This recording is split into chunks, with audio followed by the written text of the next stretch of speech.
Di tengah pasir dan panasnya gurun Mekah, terlahir cinta suci antara dua insan mulia.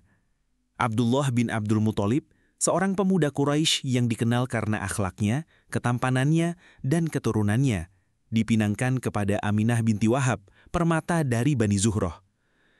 Pernikahan mereka adalah pertemuan dua cahaya, dua garis keturunan yang kelak menyalakan dunia.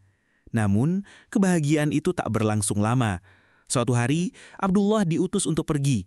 Ada yang mengatakan ke Madinah untuk mengurus dagangan kurma. Ada pula yang meriwayatkan ia ikut kafilah dagang Quraisy menuju Syam. Tapi yang pasti, perjalanan itu bukan perjalanan pulang. Di sebuah rumah asing di Madinah, di tempat yang jauh dari tanah kelahiran dan pelukan istrinya, Abdullah jatuh sakit, tubuhnya melemah, dan akhirnya ia wafat. Di usia 25 tahun, ia dikuburkan di tempat bernama Darun Nabiyah, sebuah nama asing untuk akhir kisah yang terlampau cepat.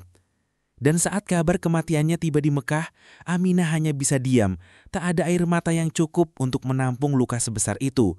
Ia pun berkata dalam bait-bait syair, "Seorang anak Hashim telah mati di sisi Batha, menyisihkan liang lahat di tempat yang jauh di sana. Banyak ajakan cita-cita yang hendak dipenuhi, tidak banyak yang ditinggalkan seperti anak Hashim ini. Mereka membawa tempat tidurnya di senja hari. Rekan-rekannya menampakkannya beramai-ramai. Cita-cita dan keraguannya kian melambung. Dia telah banyak memberikan kasih sayang." warisan yang ditinggalkan Abdullah tak seberapa. 5 ekor unta, sekumpulan domba, dan seorang pembantu wanita asal Habsyi bernama Barokah. Ia kelak menjadi ibu pengganti, pengasuh yang setia, orang-orang memanggilnya Ummu Aiman. Dan di tengah kesepian ibunya, bayi itu pun lahir. Sendirian, tanpa ayah yang pernah mengindongnya, tanpa suara lelaki yang menyambutnya ke dunia. Wanita pertama yang menyusui bayi ini adalah Thuwaibah, seorang hamba sahaya milik Abu Lahab yang saat itu tengah menyusui anaknya sendiri. Tangannya yang sederhana menjadi pembuka kisah besar. Karena bayi yang disusui itu bukan bayi biasa.